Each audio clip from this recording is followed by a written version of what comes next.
Hello board game brothers and sisters, and welcome to another episode where I'll be letting you know of Kickstarters launching this week.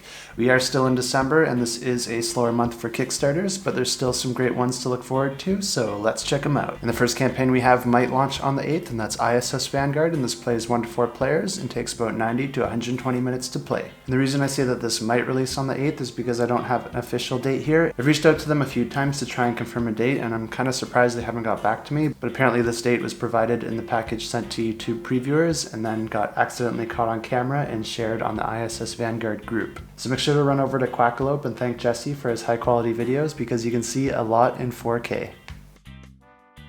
And ISS Vanguard is an epic sci-fi adventure written by the same writer for Tainted Grail. And the story begins with two massive discoveries. The first is that scientists have discovered a set of coordinates hidden within our DNA. These coordinates are dubbed the God's coordinates, and they're discovered in a section of DNA that's shared by all living creatures on Earth. When plotting these coordinates, we've discovered that they actually point somewhere in the far reaches of our galaxy. Of course, it's only human nature to try and discover what sort of answers reside at these coordinates, so we had to figure out a way to get there. And that's where the second discovery comes into play, because wreckage of an alien ship was found deep in Siberia. We then took the technology from the ship and repurposed it into a new ship, which we call the ISS Vanguard. Gameplay is divided into two different stages. We have the ship phase, and then we have the planet phase. The ship is represented by a binder that has printed sleeves, and you're going to be managing different aspects such as delegating your crew, deciding where to fly next, developing new technology, or building upgrades for your ship. You're also going to run into some dangerous situations on the ship, which are going to need your attention as well. As you fly your ship, you're going to discover different planets, which you can land on to discover answers to humanity's biggest questions. Each planet's going to be represented by 2 pages in the planet book. You'll be able to use this to explore different points of interest, to gather samples, discover new minerals, or alien technologies. Of course, planets can have their hazards, whether they're environmental or run-ins with hostile creatures. Each planet will have its own set of missions and side objectives that players can complete to level up their ship and their characters. There's over 100 upgradable crew members, each with their own characteristics, and the main story is going to be filled with different decision points and branching paths for players to explore, which is going to allow players to experience something new even if they play the entire story a second time.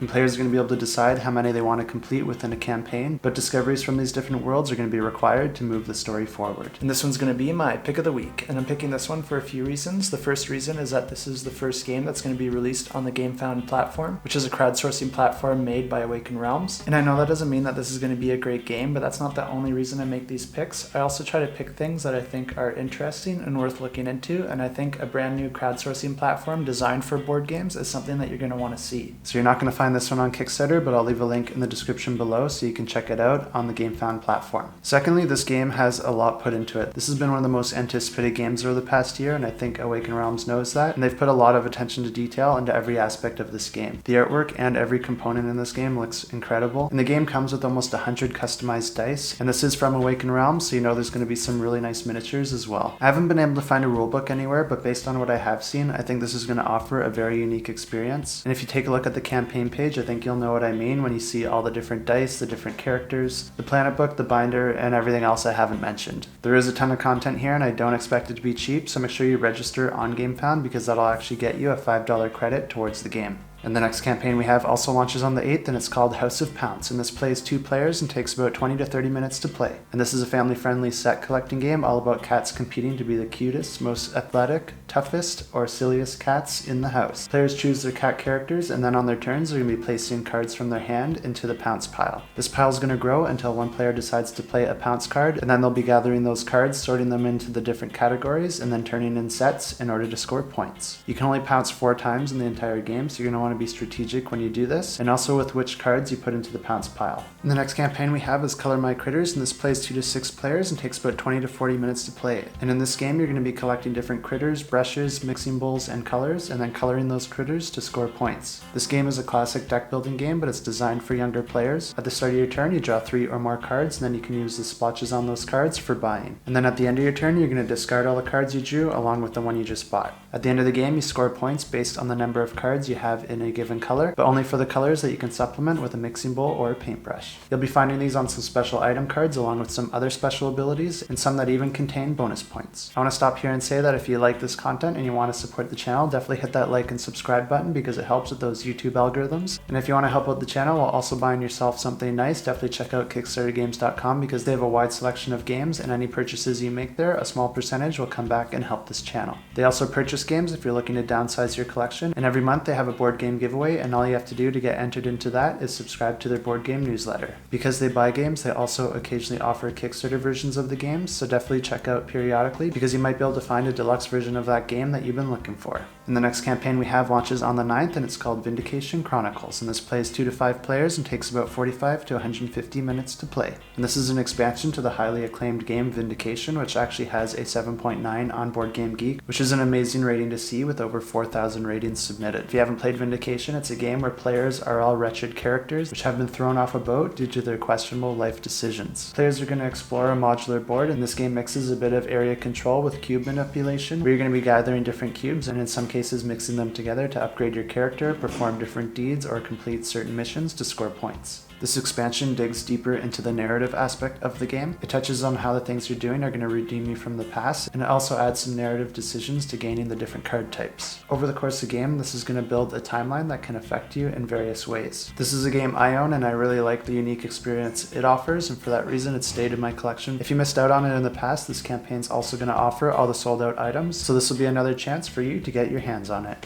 And the next campaign also launches on the 9th, and it's called Winter Queen and plays 2 to 4 players and takes about 20 to 30 minutes to play. And this is a family-friendly abstract game where players are sorcerers to the queen, which are using crystals to create ornaments in order to score points. This game uses a shared board that's split into 4 countries. There's going to be piles of crystals on the crystal holders that are placed between each player. Players are also each going to have their very own spell book. On a player's turn, they can perform one of 3 actions. They can either place a crystal on the map by taking it from one of the 2 crystal holders on either side of them. After doing that, they can also take a spell book from the stack beside the country that they place the crystal. For the second action, instead of placing the crystal on the map, they can instead choose to put it on one of the pages of their spell books. And the third possible action is to activate one of your spell books. To do this, it needs to have 1 or 2 crystals on it, and you're going to get victory points based on the crystals that you have on the spellbook and how the crystals are laid out on the shared player board. So the spell you activate is going to dictate the points that you get. The designer for this game also created games like Space Explorers and Viceroy, and this game is being published by Crowd Games, which also published games like Space Explorers, Ganesha, Windmill, and Deep State. This is a much shorter video than usual because those are all the games that we have to cover this week. I normally offer giveaways each week for Kickstarter pledges that publishers offer to the channel. Because December is a little bit slower, I don't have one this week for board games, but I do have one for a board game table. This is a giveaway that I wanted to offer when we hit 2,000 subscribers, which we just hit recently, and I made a whole video on this, which I'll leave a link to up here, so definitely check that out and enter in the contest so you can win yourself a Wyrmwood table. We did have some giveaways last week that we need to draw for, so let's go ahead and do that. And the first giveaway we're going to draw for is Saloon Showdown. And I use this fancy application here to draw a winner, and all these extra names down here are bonus entries to my Patreon subscribers. If you like this sort of content and you want to make this a little bit more sustainable, definitely check that out because it's the best way to support the channel, and I'll leave a link in the description below. So let's go ahead and draw those comments and draw a winner. And our winner is Carl Juk, and this is actually one of our Patreon subscribers, so congratulations Carl. I'll reach out to you and let you know that you won yourself a pledge for Saloon Showdown. And the next giveaway we had was for Knights of the Hound Table. So let's go ahead and draw those comments and draw a winner. And for this one, I'd ask viewers to let me know of a special dog in their life. And our winner is Zach D and his pup named River. Congratulations, Zach. Just hit me up at adam@shelfclutter.com and we'll get that pledge all sorted out for you. And that's all I have for you this week. Make sure to stay safe and enjoy those holidays. And until next time, keep that shelf cluttered and the table full.